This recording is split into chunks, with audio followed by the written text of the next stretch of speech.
Les gens ont peur de la mort, de l'inconnu.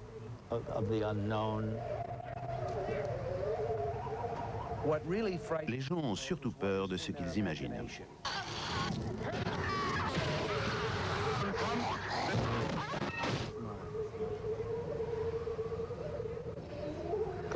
C'est la peur primaire, ne pas être mangé. La peur de perdre la vie, la conscience. Notre propre incapacité à accepter ou à supporter l'inconnu. Le film d'horreur et de suspense montre quelqu'un en grande difficulté.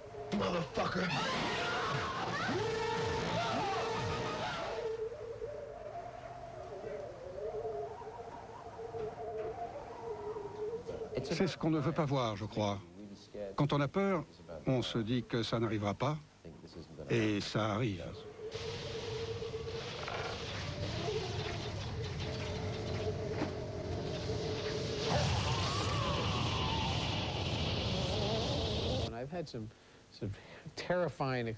Il m'est arrivé des choses terrifiantes dans la vie, comme à tout le monde.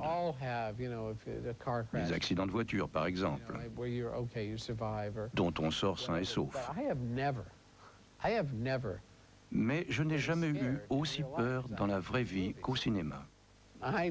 C'est en voyant des films que je suis vraiment terrifié. Avoir peur et sursauter, ce n'est pas la même chose. Si je sors de derrière une porte et que je vous fais boum, je vous fais peur. Mais cela n'a aucune suite. Ce n'est pas vraiment de la peur. C'est seulement un sursaut, une réaction. C'est pour vous faire bondir dans votre siège. Et quand on arrive à ce point de tension extrême, la décharge d'adrénaline est un soulagement. Ce n'est pas facile de créer le démon le plus horrible possible. Ce n'est pas une question d'apparence. L'apparence n'est pas ce qu'il y a de plus horrible. Une chose est horrible par ses actes et par son mode de fonctionnement. Je me suis posé la question, comment puis-je faire souffrir ce type-là? Si je voulais vraiment le faire souffrir, qu'est-ce que je ferais? Et j'ai compris que je ne le ferais pas souffrir, lui. Je prendrais quelqu'un qu'il aime et que je ferais souffrir devant lui. Et il serait complètement impuissant. Et je continuerai à faire souffrir cette personne tout en la gardant en vie. C'est ce qu'a fait le démon. Il les prend les uns après les autres et il fait souffrir la personne qu'ils aiment. Et il le leur montre bien. C'est affreusement diabolique et aussi très classique. Pour moi, le démon d'Halloween n'est pas un film qui fait très peur. C'est un film qui horrifie, qui dérange.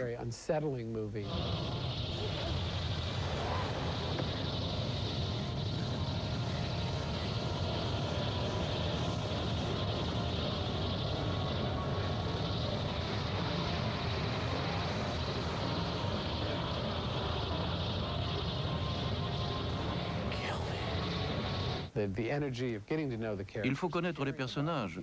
Il faut aimer les gens pour qui on va avoir peur. Si on ne les aime pas, on n'a pas peur. Un accident sur la route, quand on ne connaît pas les victimes, ce n'est pas terrifiant. Cela retient l'attention, mais on n'a pas peur parce qu'on n'est pas impliqué. C'est quelqu'un d'effrayant, oui. Regardez ce qui se passe là quand il sort. Vous voyez le démon derrière moi, son visage. Et vous voyez que le démon, c'est le même visage. Et puis il reçoit le coup. Et il comprend soudain qui il est. Et au moment où il comprend qu'il a mal, et que le démon a mal aussi, il relève la tête, leurs regards se croisent, et on voit que ses traits ont changé. Maintenant, il a le nez de Ed Harley, le visage d'un homme qu'il n'avait pas vu auparavant. Je suis assez léger. J'ai l'esprit Disney. Et j'adore faire des films d'horreur et d'épouvante. Mais je me limite à une certaine forme d'horreur. Je ne fais pas de films sur les malades qui tailladent leurs victimes, les Manson qui existent vraiment. Je préfère le gros monstre qui n'existe pas. Vous avez peur, mais une fois sorti du cinéma, vous ne pensez pas que ça peut vous arriver. Il n'y aura pas de dinosaures qui s'attaquent à votre maison.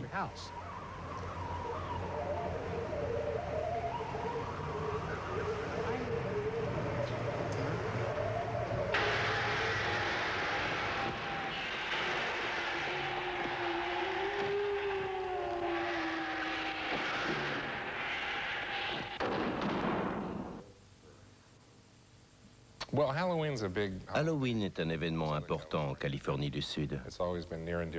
J'ai toujours aimé cette fête parce que j'adore faire peur aux gens avec des films. Mais aussi j'aime bien faire des farces à mes amis et à mes gosses. J'adore faire sursauter les gens. Pour Halloween, il y a une vraie compétition dans mon quartier. Tout le monde construit des maisons hantées. Mais j'ai un peu plus de ressources que les autres. Je prends des personnages dans la réserve, par exemple, et je les dispose aux fenêtres. Les enfants sont contents. J'ai aussi un cercueil dans la réserve. Le soir d'Halloween, je l'installe dans le salon, ouvert, comme si c'était une veillée funèbre, et je mets quelqu'un à l'intérieur. Mes gosses adorent. Ils s'allongent dedans et quand les gens regardent par la fenêtre, ils se redressent d'un coup. On s'amuse bien.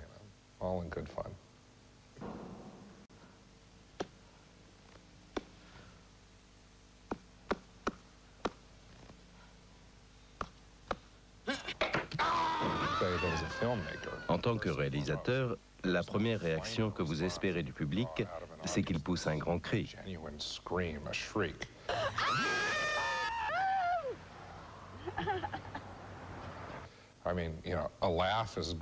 Un rire, c'est très bien, ou une larme pour un film dramatique.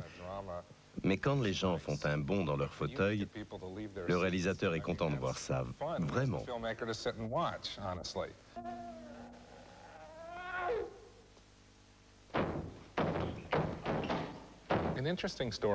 C'était intéressant quand nous avons fait le premier Fantasme.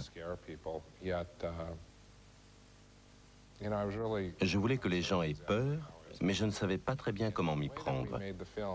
Nous avons tourné pendant 6 mois et j'avais beaucoup d'images. J'ai fait un premier montage alors qu'il manquait encore la fin et quelques séquences. Et j'ai fait une projection. J'ai découvert que ce sont les choses les plus simples qui marchent le mieux. Les bons vieux trucs, la main qui s'abat sur une épaule. L'essentiel, c'est que le rythme et les séquences fonctionnent. Alors on peut suivre quelqu'un pendant 2 ou 3 minutes sans savoir du tout quand ça va arriver.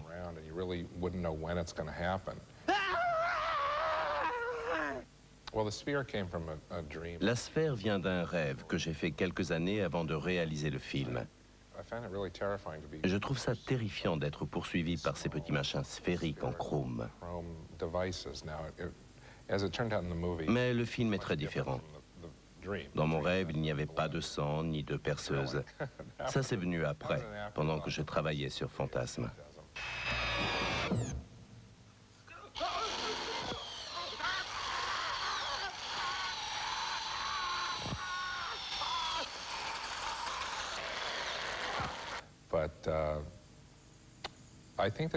Je trouve qu'il y a quelque chose de sinistre dans le principe d'une boule de métal en chrome.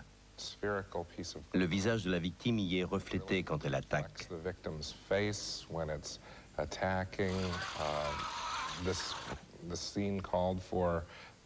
Dans la scène, la perceuse devait entrer dans le crâne de l'homme et le sang jaillissait.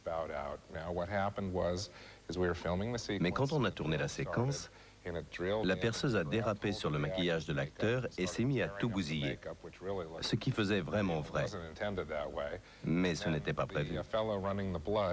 Le type qui déclenchait le sang avait une seringue qu'il devait enfoncer au moment voulu.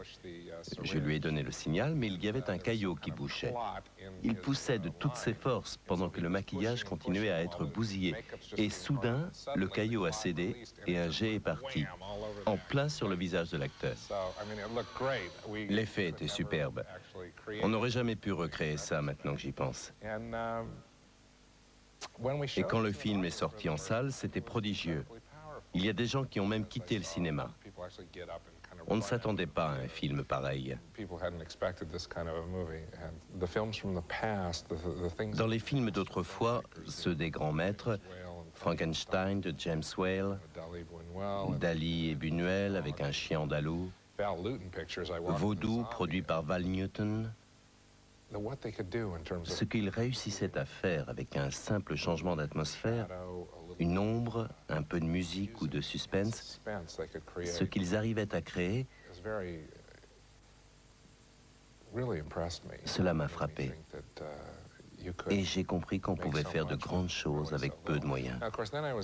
J'ai été influencé par les films des années 70, bien sûr.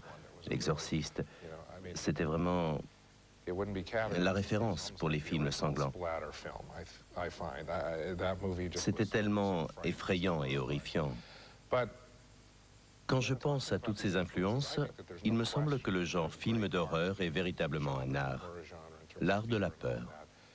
Mais d'un point de vue culturel, ce n'est pas du tout respecté. On n'en parle jamais sérieusement.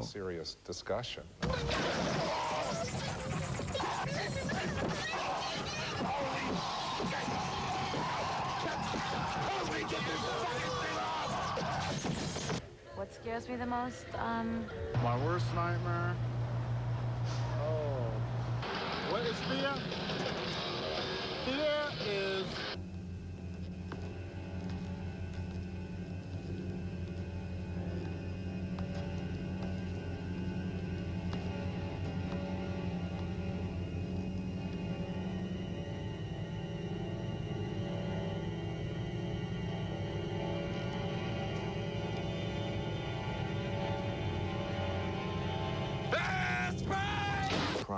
Les émotions primaires,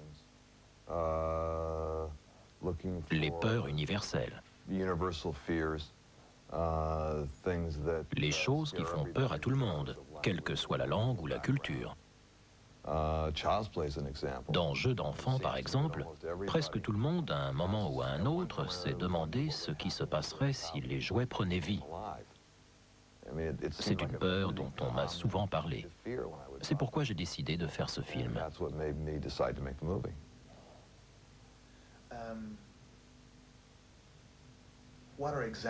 Quelles sont ces émotions primaires, par exemple? La claustrophobie, le vertige, la peur de se noyer, de ne plus pouvoir respirer, d'être seul, de n'avoir personne à qui parler, de perdre la vue, d'être aveugle. En fait, tous les grands thèmes que l'on voit dans les films d'horreur et de suspense chez Hitchcock. Que personne ne vous croit, comme Le garçon qui criait au loup. J'ai beaucoup utilisé ça. Quand les espaces de sécurité disparaissent, alors que jusque-là, la société vous protégeait. Et tout à coup, la police devient votre ennemi. Vos voisins ne vous croient pas. Vos amis vous lâchent. En d'autres termes, au-delà des peurs simplement physiques, il y a les peurs psychologiques. La vieillesse, la pauvreté, tous les grands thèmes des films à suspense en fait.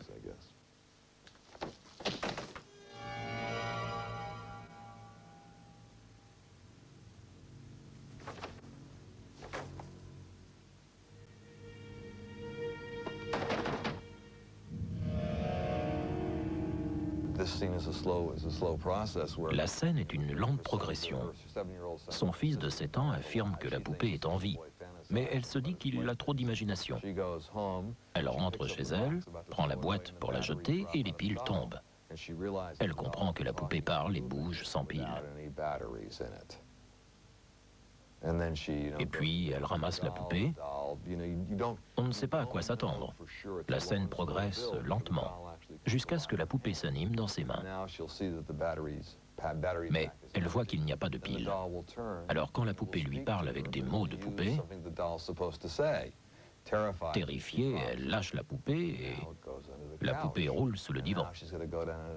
Elle se penche, c'est tout noir, et là on fait un plan sur son visage et on voit combien elle est vulnérable, surtout ses yeux. Et on a terriblement peur que la poupée lui crève les yeux. Parce que nous, on sait que la poupée est vivante, mais elle non. On est en avance sur le personnage. On voit ses yeux, et puis elle ramasse la poupée, elle la secoue, et la poupée ne dit rien. Elle menace de la jeter dans le feu pour obliger la poupée finalement à se dévoiler. Il y a une montée progressive. Toute la séquence prépare le moment où la poupée va s'animer dans ses mains. Et le public attend, il se prépare à ce moment.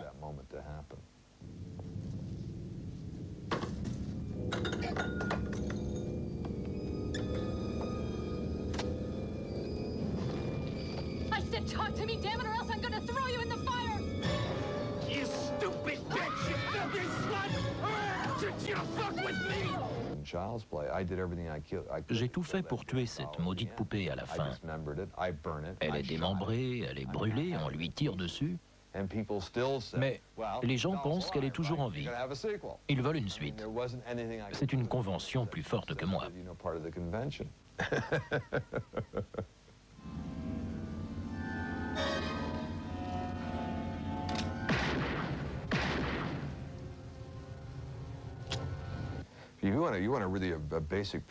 Si vous souhaitez un exemple de peur primaire, je peux vous dire que j'ai déjà rêvé que j'avais un accident de voiture.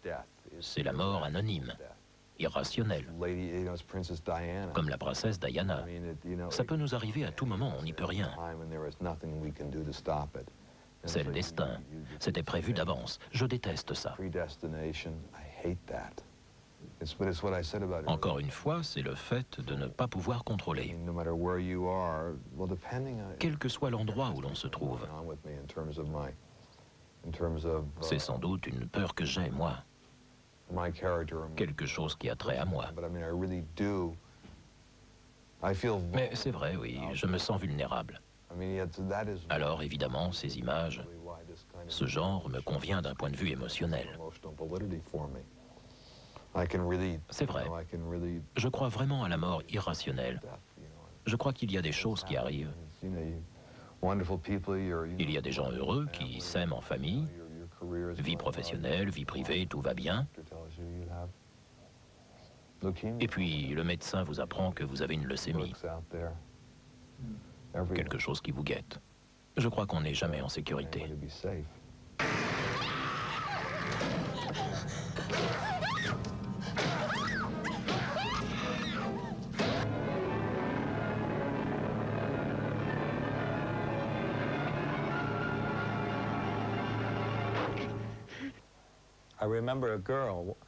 J'ai connu une fille autrefois. Elle a été kidnappée par des types qui voulaient l'emmener et la violer. Elle a compris que la seule manière de sauver sa peau, c'était de leur apparaître en tant qu'individu. Parce qu'alors, ils seraient gênés. S'ils la voyaient comme une nana, comme une femme, tout irait bien. Alors elle a parlé de tout, de sa famille, de ses enfants. Elle n'a pas cessé de parler. Et ils l'ont laissé partir. Ils ne l'ont plus vue comme un objet sexuel, comme une femme abstraite, mais comme un individu. Je ne dis pas que ça marcherait à tous les coups, mais vous me comprenez. Et dans un film,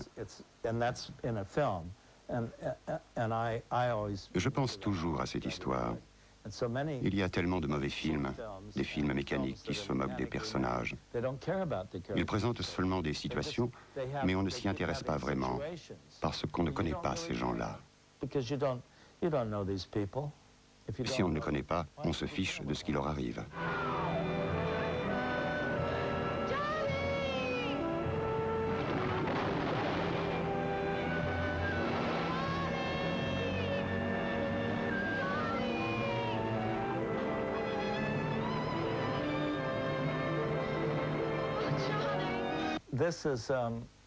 Cette photo, c'est une photo de moi avec James Whale.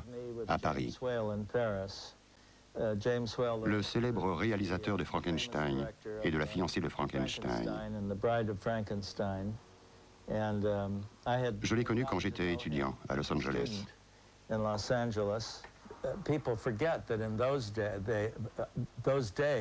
Les gens oublient qu'à l'époque, il n'y avait pas le culte du cinéma et des vieux films, pas comme aujourd'hui.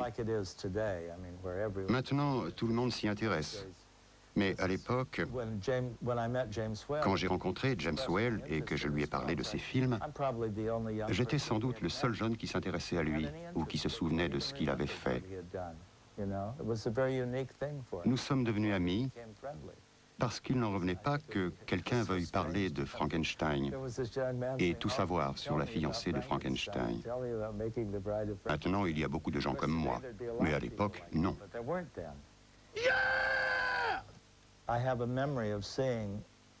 Enfant, j'ai vu une affiche de la fiancée de Frankenstein et j'ai supplié ma mère pour y aller. Je ne savais même pas ce que c'était, mais ça m'intriguait. Je l'ai supplié de m'emmener voir un film d'horreur et finalement, j'en garde un souvenir très précis.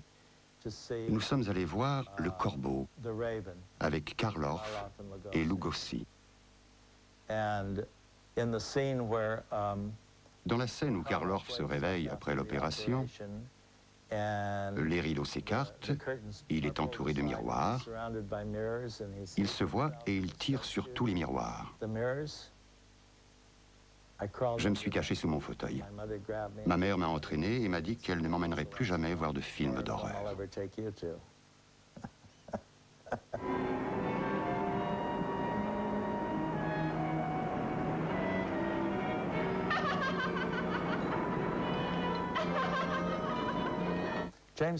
James Whale m'a raconté une histoire que je n'ai jamais oubliée.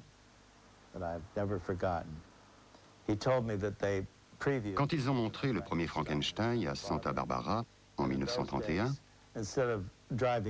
après la séance, au lieu de rentrer en voiture, tout le monde a passé la nuit sur place, au Biltmore Hotel.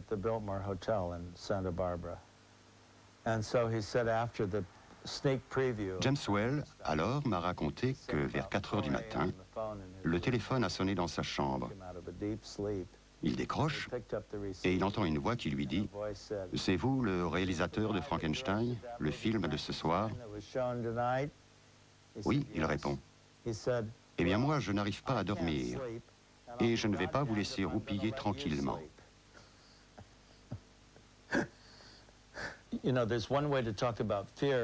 On peut parler de la peur comme d'une chose abstraite, les peurs de l'être humain en général, ou bien de la peur dans un film, c'est-à-dire liée à une construction dramatique dont le but est de faire peur au public qui regarde.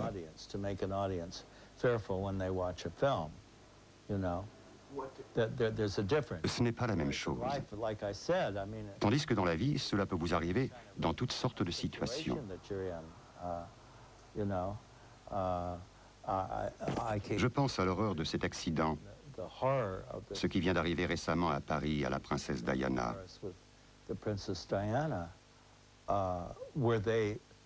Et je me demande, est-ce qu'ils ont eu peur? Je me dis qu'ils étaient tous complètement ivres. Ils ont dû avoir une peur terrible en entrant à cette vitesse-là dans un tunnel. C'est de la folie pure.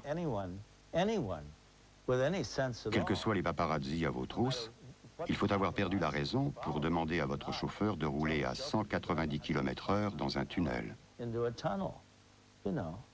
C'est une question de bon sens. On se demande dans quel état ils étaient pour en arriver là. Est-ce que le chauffeur était complètement ivre? Ou bien est-ce qu'ils l'ont poussé en lui disant d'aller le plus vite possible pour les semer? Quelqu'un de sensé ferait-il une chose pareille?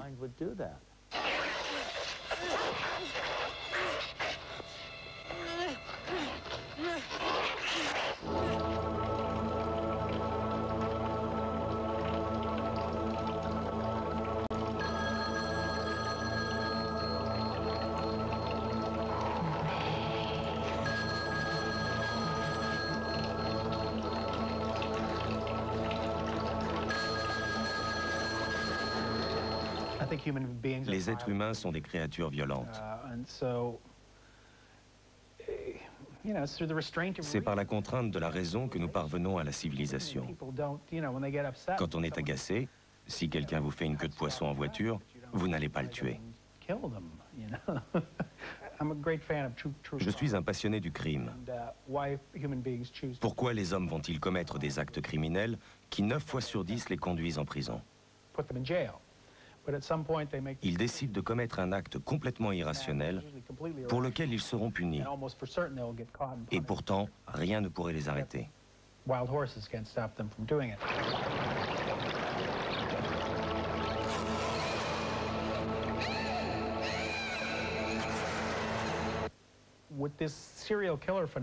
À propos des serial killers, j'ai vu une interview de Henry Lee Lucas à la télévision. On dit que c'est un phénomène nouveau dans l'histoire et symptomatique de notre société contemporaine. Le côté imprévisible. Vous sortez de chez vous, vous n'avez rien fait à personne. Et soudain, voilà le grand méchant, sauf que c'est pour de vrai. À la base de la peur, il y a le sentiment d'une attaque sans raison, la méchanceté pure qui nous guette. Hey, are you going to the city? Sure, hop in. Je ris beaucoup en voyant le comportement parfaitement aberrant des êtres humains.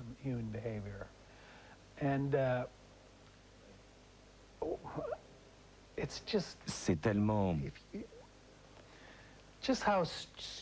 stupide ce qu'ils disent. J'appelle ça la poésie de l'idiotie. Il y a une stupidité poétique dans leurs paroles et dans leurs pensées que je trouve tout à fait hilarante. Souvent, dans des situations horribles, il y a quand même de quoi rire, parce que le comportement humain est tellement fou. Je suis fasciné par le comportement des gens au moment où ils décident ensemble de commettre un acte criminel. Par exemple, j'adore l'histoire de Nancy Kerrigan. Vous savez, la patineuse agressée. J'ai souvent imaginé la scène. Vous avez dans une pièce des êtres humains, adultes, a priori normalement intelligents. Ce sont les copains de Nancy Kerrigan. Et puis, comment s'appelait l'autre patineuse? C'est ça, Tanya Harding et son idiot de mari. Et l'autre crétin, le gros qui avait l'air tellement bête. Ils se demandent ce qu'ils pourraient bien faire. J'ai une idée. On va prendre ce tuyau et lui casser le genou. Et les autres applaudissent. Ouais, bonne idée. Ils pensaient vraiment qu'ils ne seraient pas pris et qu'elle deviendrait championne du monde.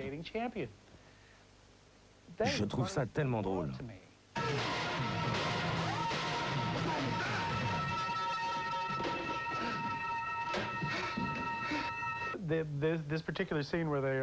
Dans cette scène où ils vont tuer un dealer qui a volé de la marchandise, il y a une volonté de... Chez Henry, il y a l'idée que la violence est un divertissement. Nous avons voulu pousser à l'extrême l'idée que cette violence-là est drôle, divertissante. Ce type, par exemple, Ray Asserton, c'est un gros dégoûtant qui ne cesse de les insulter. On a repris l'idée d'Hitchcock. Le public sait quelque chose que le personnage ignore. Il sait que ce sont des sauvages meurtriers et que, poussés à bout, ils massacrent les gens. Et lui, ce personnage minable qui n'arrête pas de les insulter et de les provoquer, on sait que tôt ou tard, ils vont le tuer. Alors on en a rajouté dans le côté sanglant et drôle, pour dire, voilà ce que vous aimez, voilà de la violence divertissante. Et puis le film bascule. La violence apparaît comme si vous étiez avec votre caméscope en train de filmer un innocent massacré par des psychotiques. Quand le film a été montré au festival de Telluride, j'ai vu 20% du public sortir de la salle pendant cette scène. Les gens ne supportaient pas. Ça ne ressemblait pas à un dessin animé pour les divertir ou les faire trembler devant une violence contrôlée. C'était une violence absurde, comme si on montrait une vidéo de gens innocents, chez eux, qui soudain sont sauvagement massacrés. Et là, ça vous fait quel effet? Après, on s'aperçoit qu'on regarde la vidéo que les meurtriers se repassent pour s'amuser et qu'on voit la scène avec leurs propres yeux, comme si on était assis avec eux devant la télé. Est-ce que cette violence-là est amusante? Est-ce qu'elle est drôle? La réalité ressemble à ça.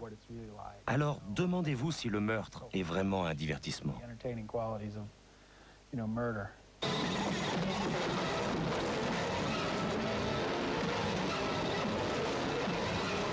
My worst nightmare, oh my God, what is my worst nightmare? What scares me? Who lives and reigns with the Father and the Holy Spirit. Damien! Amen. La religion et le sexe sont deux éléments qui créent un climat de peur chez les gens. Ces deux notions sont rarement associées, comme dans L'Exorciste par exemple, où le crucifix et le vagin apparaissent dans le même plan. La combinaison de ces deux éléments évoque pour des millions de gens une peur extrême. Somerset Maugham disait que les 4 ingrédients indispensables à un bon roman sont la religion, l'aristocratie, le sexe et le mystère.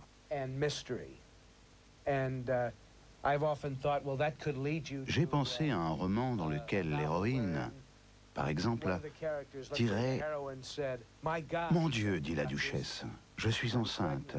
Qui est le coupable ?»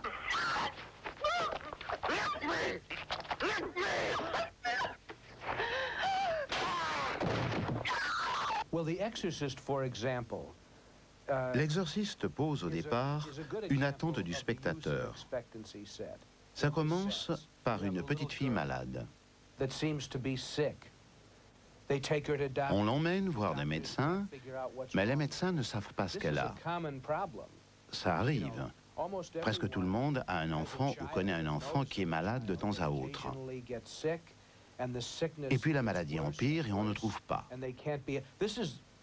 C'est ce que redoutent tous les parents. C'est leur pire cauchemar.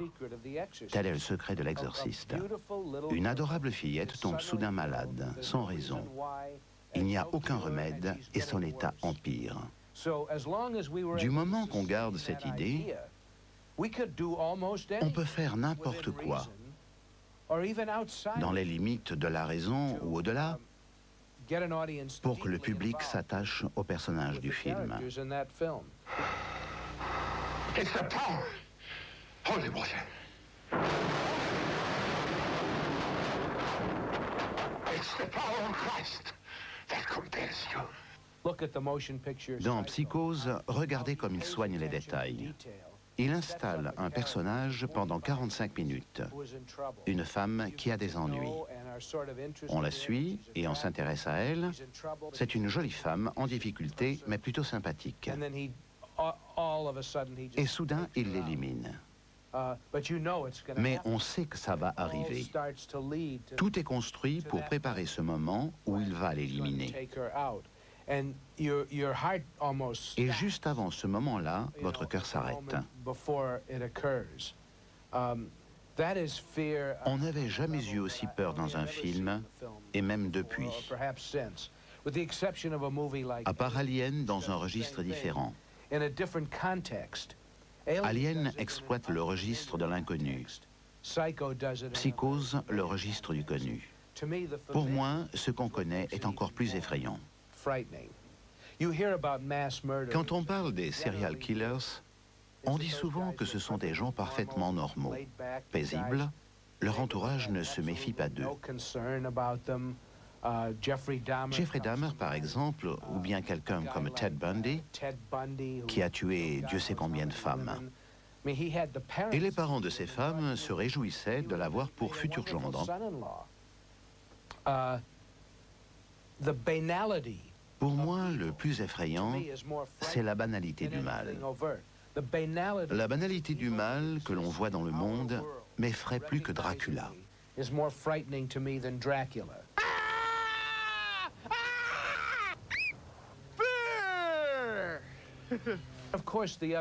Bien sûr, le meilleur moyen d'effrayer les gens au cinéma,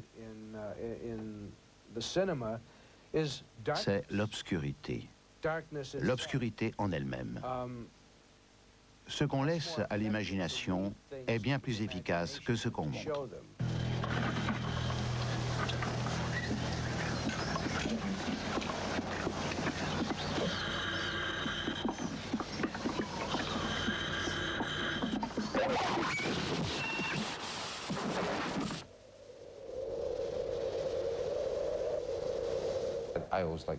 J'aime les films réalistes, parce que la vérité est souvent plus exotique que la fiction. Alors, je me suis dit que j'allais essayer. Et en fait, ça m'a ouvert l'appétit pour le suivant, c'est-à-dire pour Blade Runner.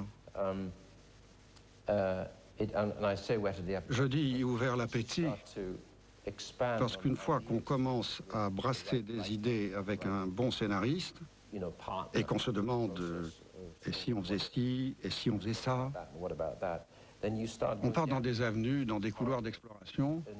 Et quand on travaille avec un expert, il peut dire par exemple, ça c'est déjà arrivé, ou bien là, ils vont faire ça. Ou encore, on pensait à des procédés biomécanoïdes pour Alien. Parce que pour Giger, c'était une créature presque biomécanoïde. Est-ce que c'était une arme, finalement? Donc le vaisseau spatial était une sorte de croissant. Je l'appelais comme ça. Mais aussi un porte-avions, un engin militaire transportant des bombes à retardement, les œufs qui, eux, sont des armes.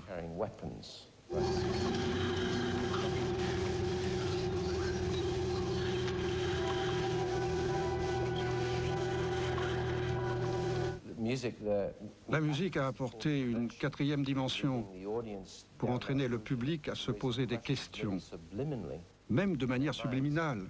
Est-ce une civilisation, une arme ou une créature?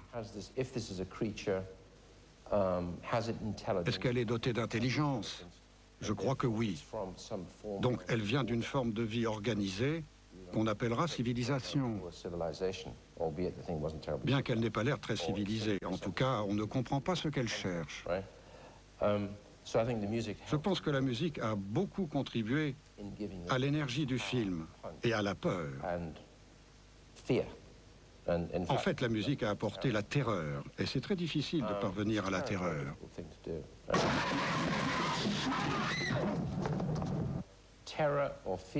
La terreur ou la peur, c'est une technique aussi. Il y a des choses qui mettent les gens mal à l'aise, comme une caméra qui se déplace derrière quelqu'un ou qui reste sur lui un peu trop longtemps.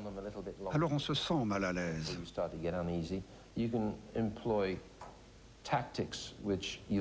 On peut utiliser des tactiques qui ont marché dans d'autres films, mais je n'aime pas réutiliser ce que j'ai déjà vu.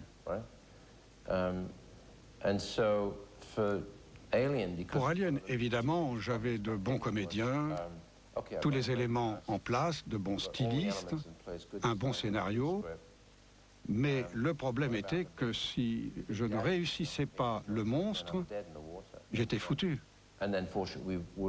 Heureusement, on a trouvé la personne qu'il fallait. C'est rare, vous savez. Giger était exactement la personne qu'il fallait. Il a vu juste à chaque fois.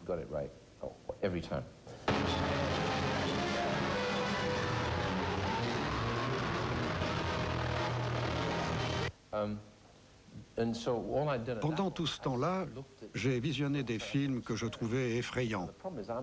Le problème, c'est que je n'ai pas facilement peur. Je suis très cynique.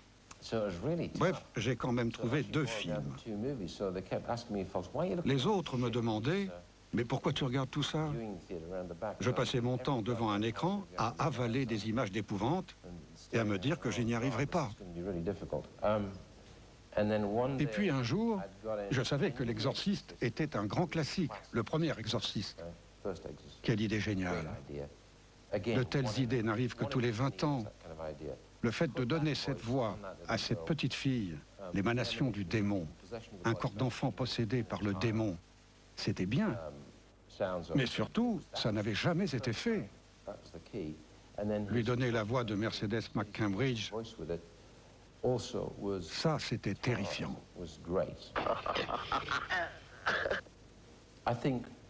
Alien a déclenché la peur, la terreur, ce qui a contribué à son succès. Les gens étaient vraiment troublés, je les ai vus dans la salle. Moi, j'étais blasé après le tournage, le mixage.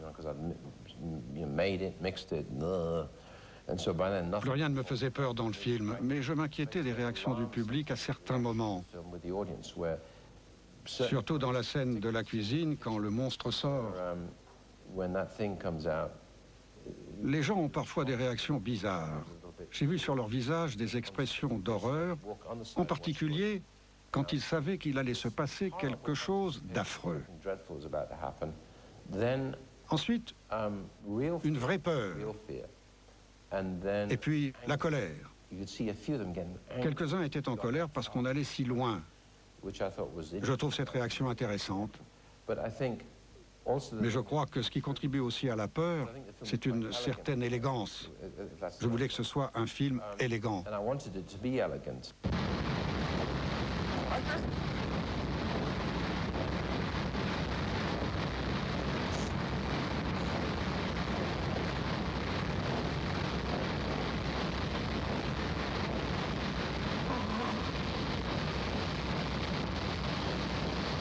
I tend to sleep well.